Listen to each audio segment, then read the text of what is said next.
Ah, não vou ficar cego por causa do olho seco. Isso é uma coisa de menor importância e eu posso deixar para depois. Tem muita gente que age assim e não deveria. Sempre que eu falo por aqui sobre a síndrome do olho seco, algumas pessoas pensam que trata-se de um problema de menor importância, apenas uma irritação. Ah, não, olho seco não tem nada demais, é só pingar um colíriozinho e é um problema simples, eu não vou cuidar disso agora não, eu vou deixar para depois. Muita gente age dessa forma. Meu nome é Marcos Massotti e eu acredito muito que a informação é a sua principal ferramenta para o combate às doenças oculares. E nesse vídeo eu quero te explicar um pouco melhor sobre essa síndrome tão importante que vem aumentando mais e mais com a pandemia e o isolamento social, em que o chamado tempo de tela das pessoas tem aumentado muito. Isso mesmo, a exposição aumentada aos computadores, celulares e até mesmo uma leitura mais prolongada pode forçar os olhos e predispor ao ressecamento, trazendo riscos para a saúde dos seus olhos. Vem comigo!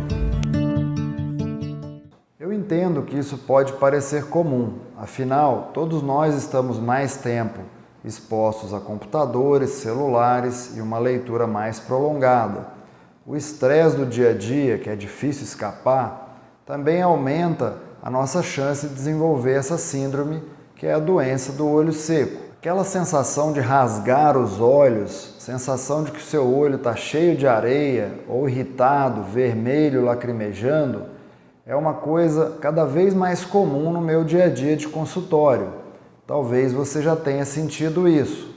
E um grande perigo é a sensação de que tudo isso é uma coisa banal, normal, porque é tão comum. Quem já não teve um lacrimejamento, quem já não teve uma sensação de irritação ou até mesmo um olho vermelho passageiro, simples e corriqueiro? O grande problema é quando a síndrome do olho seco é persistente.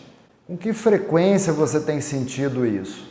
Eu já falei aqui nesse canal diversas vezes sobre as diversas camadas da lágrima e como cada uma delas está envolvida na síndrome do olho seco. Se você já me assiste por algum tempo, você já deve ter me ouvido falar disso algumas vezes e já deve estar bem orientado.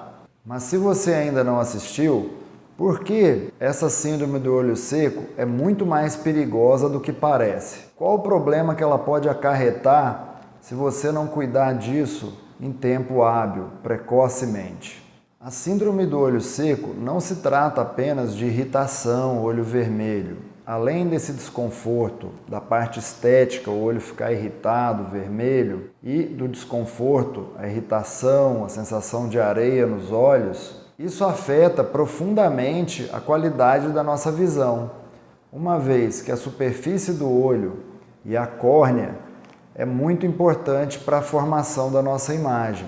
A nossa córnea é a nossa principal lente. Só para você comparar, por exemplo, se você tem um óculos que tem 2, 3 graus de miopia ou de hipermetropia, ou até mesmo astigmatismo, como eu já expliquei aqui anteriormente, quando o seu óculos fica arranhado, você vai ter uma dificuldade de enxergar muito grande. Agora, proporcionalmente, se você comparar a nossa córnea, que é a nossa principal lente, ela tem em torno de 40 a 44 graus. Se ela tiver um pouco arranhada, com microperfurações por causa da abrasão provocada pelo olho seco, você vai enxergar muito mal, porque proporcionalmente isso causa um dano infinitamente maior comparado às devidas proporções. O olho seco pode causar danos irreversíveis à nossa córnea. Essas microperfurações causadas pela abrasão, pelo atrito da pálpebra sobre o olho que está seco, podem causar dano irreversível. Você pode ter cicatrizes na córnea, essa córnea vai perdendo a transparência e vai perder a função principal dela, que é ser uma lente transparente e de boa qualidade, sem deformações, sem imperfeições que possam impactar na qualidade de visão. A segunda coisa importante do olho seco é que ele causa inflamação constante e por muito tempo. O seu olho ficar exposto a um processo inflamatório continuado, vai causando danos inflamatórios, inclusive danos às glândulas de meibômio, que estão aqui dentro da pálpebra e são responsáveis pela produção da camada lipídica do filme lacrimal.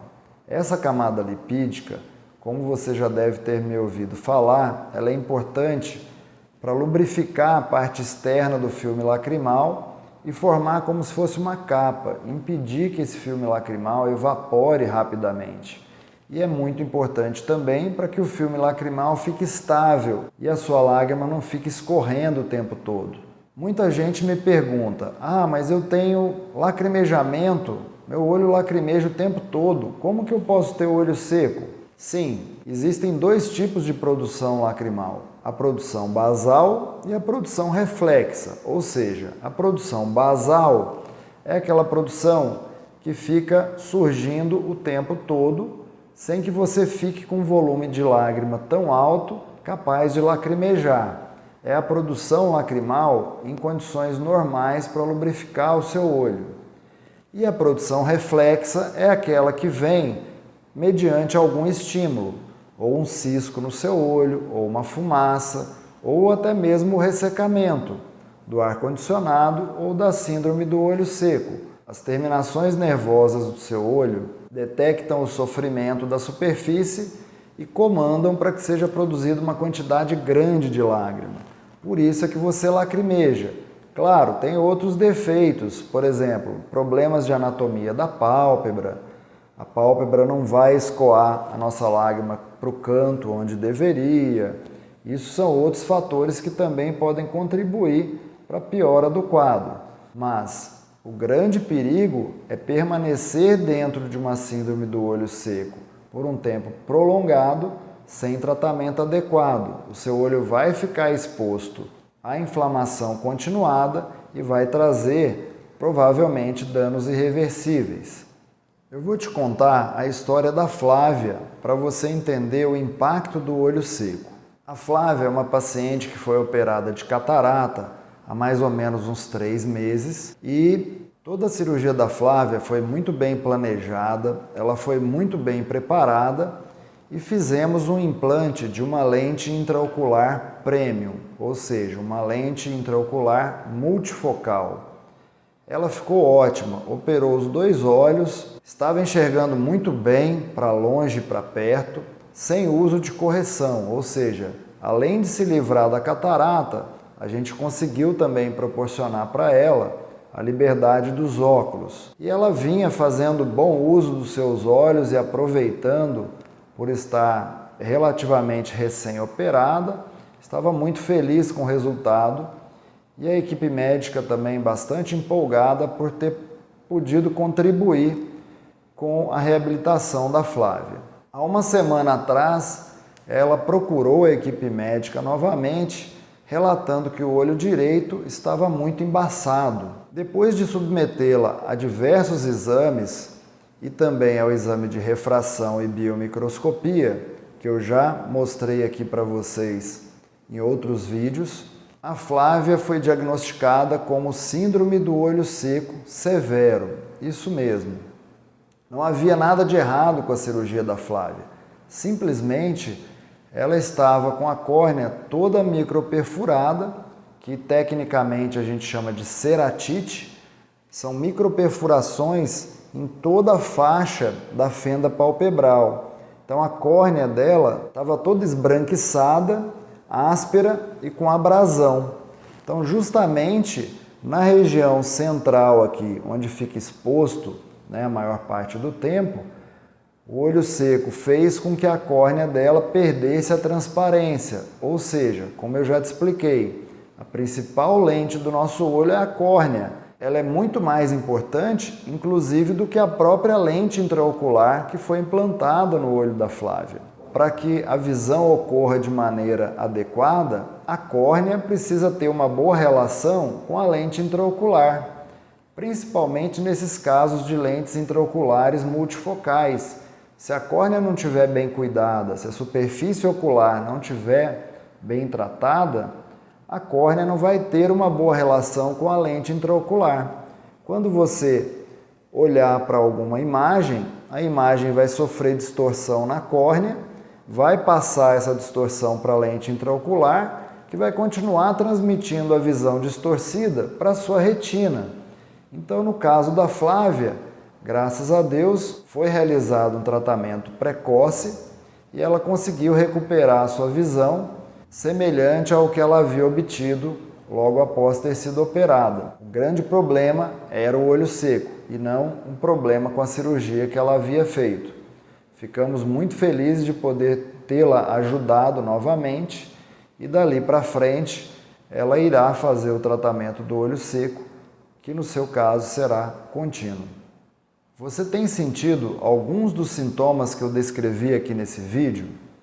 Eu quero deixar aqui algumas perguntas para você fazer uma autoavaliação. A gente sabe que problemas de insônia podem agravar o olho seco.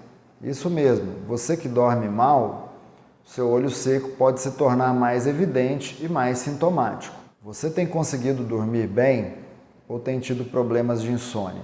Segunda pergunta, você faz uso de colírios lubrificantes e sabe qual a importância esses medicamentos podem ter?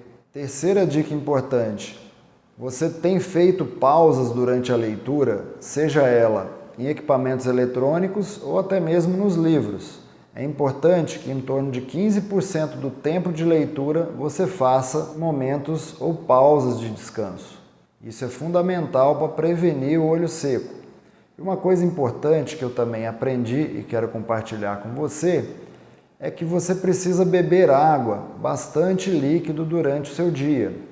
Crie o hábito de conservar uma garrafinha de água ao seu lado, ao lado do computador, ao lado de sua mesa de trabalho ou ao lado do seu local de leitura, porque a gente acaba não se levantando para ir beber água.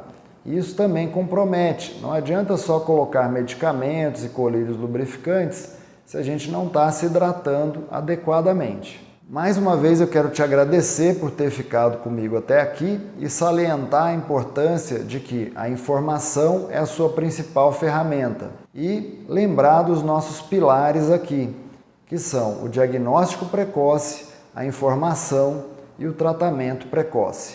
Eu espero que esse conteúdo tenha sido muito útil para você e se isso for verdade, eu peço que você compartilhe para que a gente consiga atingir cada vez mais e mais pessoas visando a prevenção da cegueira e a manutenção da saúde ocular.